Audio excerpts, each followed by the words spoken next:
तुला मारणारा तो वरचा आहे. तू तो काया नगर का सौदागर, तुझे अपने वतन पे जाना है. तू तो काया नगर का सौदागर. तुम्हाला काय मारू शकतो?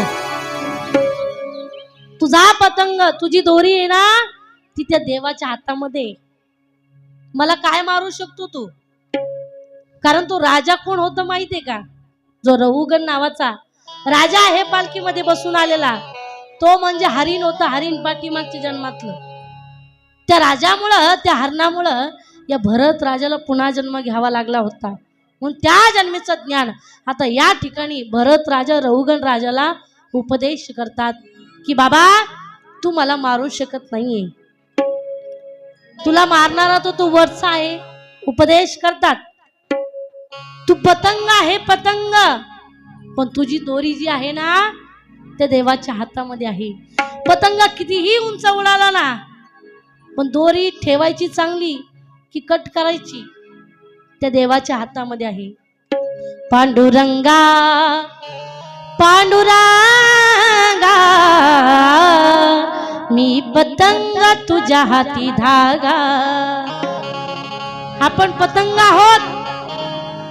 आपली दोरी चांगली ठेवायची की नाही ते देवाच्या हातामध्ये आहे. अशा प्रकारे त्या ठिकाणी भरत राजा उपदेश करतात की बाबा हा जो देह आहे ना तो आपला नाहीये. देह हे काळाचे, धन हे कुबेराचे, हे थे मनुष्याचे काय आहे. आपण म्हणतो शरीर माझं आहे. शरीर आपलं आहे का? नाही. हा जो देह आहे ना तो काळाच आहे. माणूस कितीही जर म्हटला मला नेऊ नका, पण तो आपल्याला घराच्या बाहेर काढून ओढून तोडून येतो. आएगा जब रे बुलावा हरी का, आएगा जब रे बुलावा हरी का, छोड़ के सब कुछ ही जाना पड़ेगा, छोड़ के सब कुछ ही जाना पड़ेगा. आएगा जब रे बुलावा हरी का, छोड़ के सब कुछ ही जाना पड़ेगा, छोड़ के सब कुछ ही जाना पड़ेगा, छोड़ के सब कुछ जाना पड़ेगा, छोड़ के सब कुछ जाना पड़ेगा.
भरत राजा उपदेश करतात की बाबा अरे राजा तू काय मला मारणार आहेस?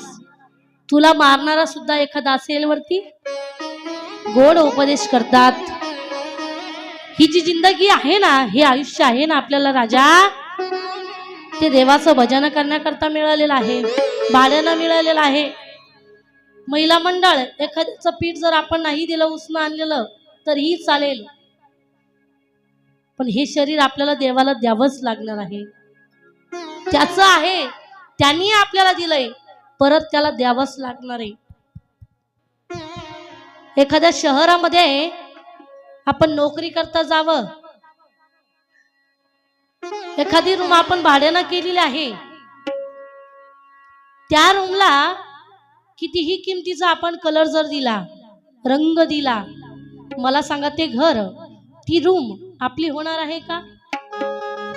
होणार आहे का? नाही होऊ शकत.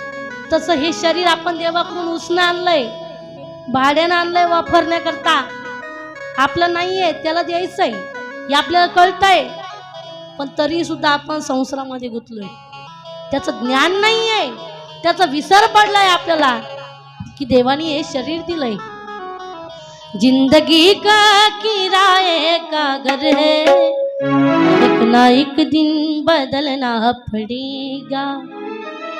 इतना मासूम हो जाएगा तू, इतना मजबूर हो जाएगा तू, वक्त ऐसा भी आएगा नादान, तुझको कांटों पे चलना पड़ेगा.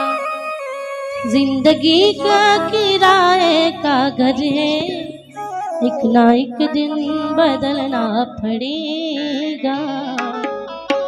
हे शरीर आपल्याला आता मिळालंय. आपण म्हणतो भाऊ माझा, तो भाऊ आपला नसतो. रक्षाबंधनाचं नातं असतं. आई माझी, वडील माझे, ते आपले नसतात. फक्त या जन्मीपुरते आपले असतात. पुढच्या जन्मामध्ये आपले आई वडील दुसरे असतात. तसं हे शरीर आपल्याला बदलावं लागतं. हे शरीर आता आपल्याला मिळालंय राजा, पण देवाचं भजन करण्याकरता. तुला काही पाजत करले, तुला काही पाजत करले, तुला करे रखवाली. अरे उड़ जाएगा एक दिन पंजीर रहेगा पिंजरा खाली. उड़ जाएगा एक दिन पंजीर रहेगा पिंजरा खाली. उड़ जाएगा एक दिन पंजी रहेगा पिंजरा खाली. उड़ जाएगा एक दिन पंजी रहेगा पिंजरा खाली. पिंजरा खाली, पिंजरा खाली, पिंजरा खाली, पिंजरा खाली.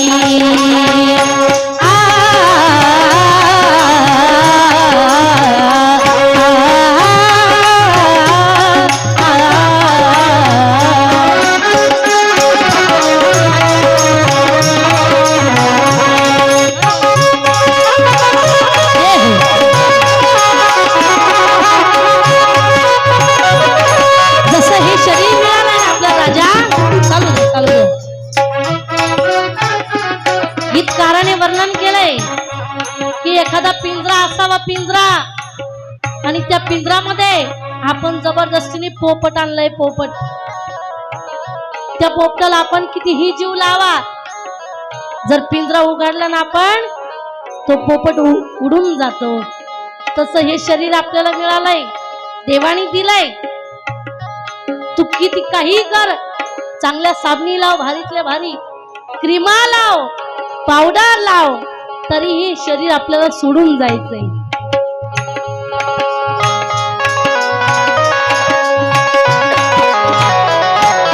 उड़ जाएगा एक दिन रहेगा पिंजरा खाली. उड़ जाएगा एक दिन रहेगा पिंजरा खाली. पिंजरा खाली, पिंजरा खाली, पिंजरा खाली, पिंजरा खाली.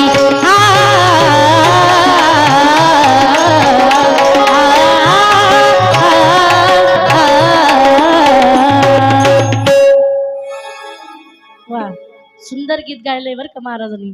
पण आता दोन्ही हँडल होत नाही, त्याच्यामुळे कमी गायलंय. पण त्यांच्याकरता एकदा जोरदार टाळ्या झाल्या पाहिजे. राजा, हे जे शरीर मिळालंय ना, ते कावळ्याप्रमाणे मिळालंय.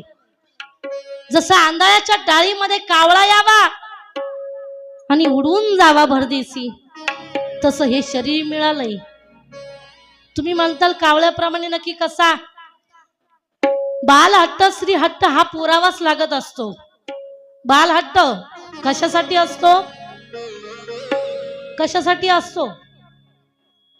भरत राजा त्या ठिकाणी रहुगण राजाला या शरीराबद्दल सांगतात, ज्ञान सांगतात. उपदेश करतात की राजा, हे शरीर सहजासहजी मिळालेलं नाहीये. जगामध्ये सगळ्या गोष्टी